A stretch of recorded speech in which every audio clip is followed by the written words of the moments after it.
तो नमस्ते प्रणाम। हम किशोर लाल यादव सबके गोड़ छुके गोड़ लगता नहीं। जब से चुनाव में साइल बनी भाई, तबीयत इतना खराब बगेगा बताई। बुखार और खांसी छोड़ते नहीं खे होके चलते हम रोज सबसे बतिया ना पौनी।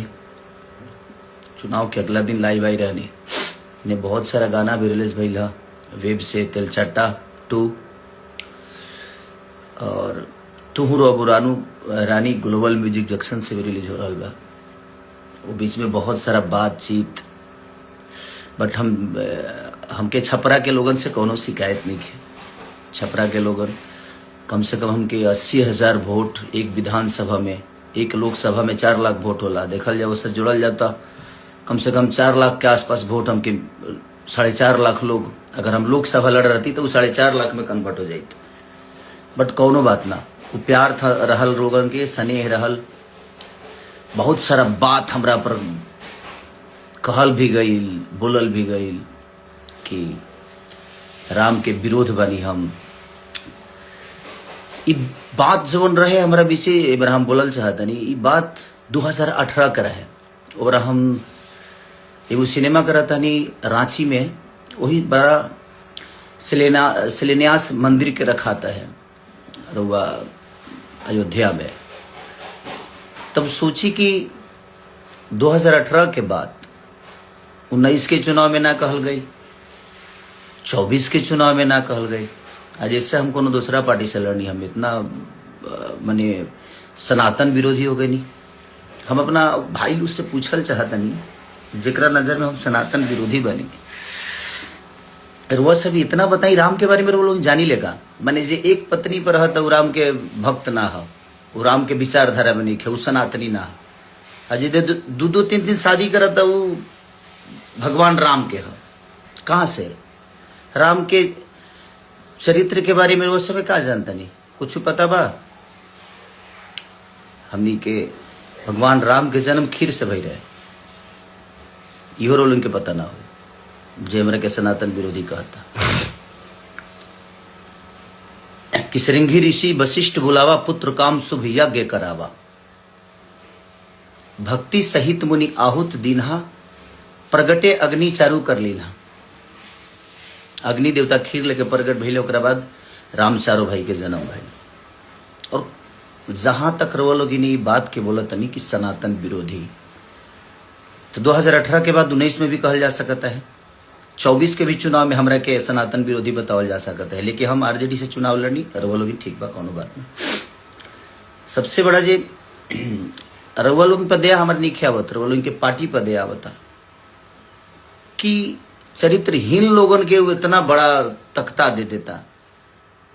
आज न तो काल दे कि पार्टी बुरा ना होला, बट कुछ लोग बुरा होला जो उनकी ना समझ पावेला। और जहां तक रहल हमरा बयान के बात, तो उहे बयान धीरेन्द्र शास्त्री जी भी बोले रहनी।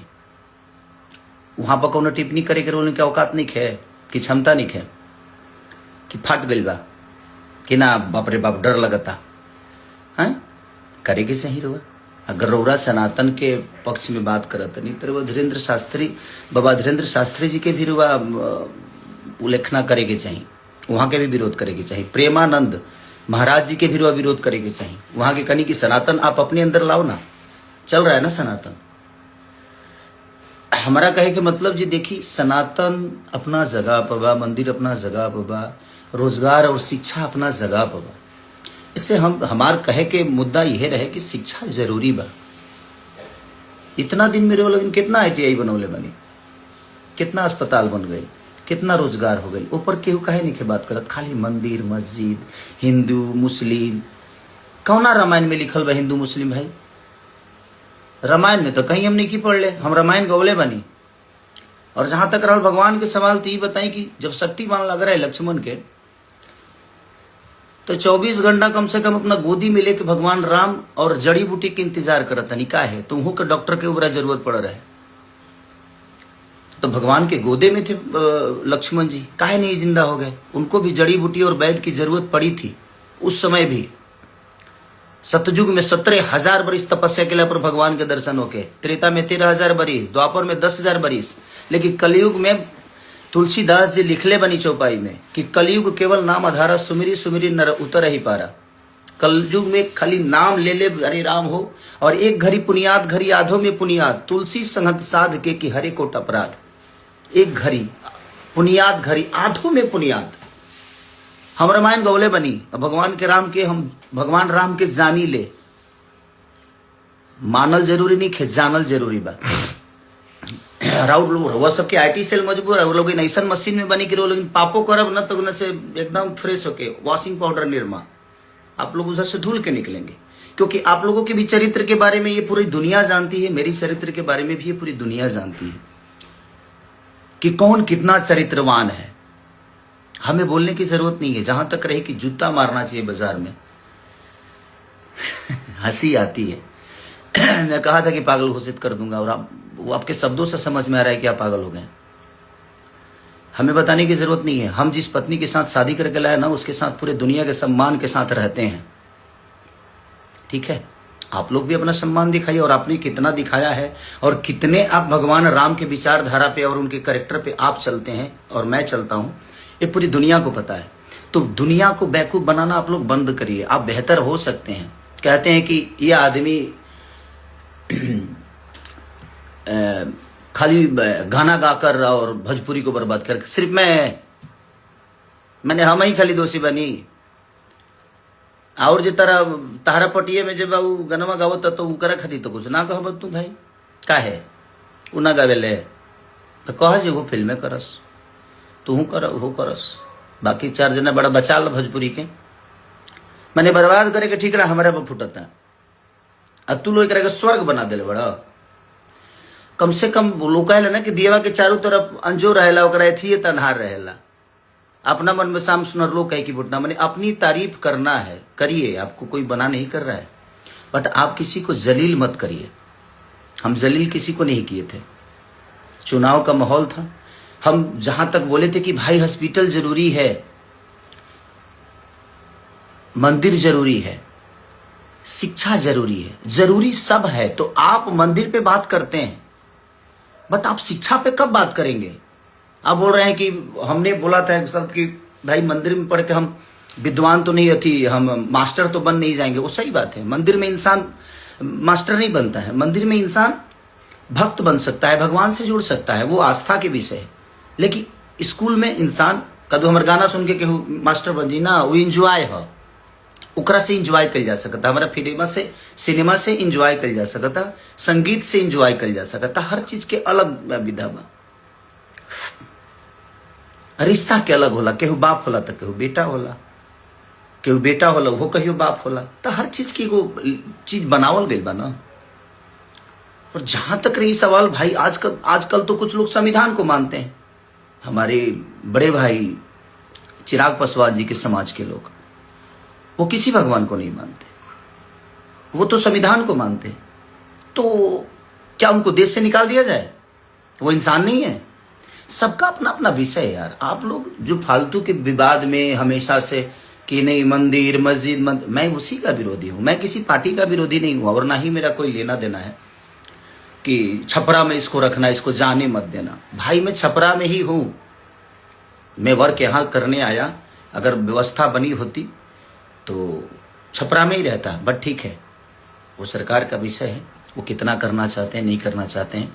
मैं किसी को दोषी नहीं बनाता। हाँ, मैं जो महसूस करता हूं, मैं ये नहीं कह रहा हूं कि मेरी 100% बात सही हो सकती है, मैं गलत भी हो सकता हूं।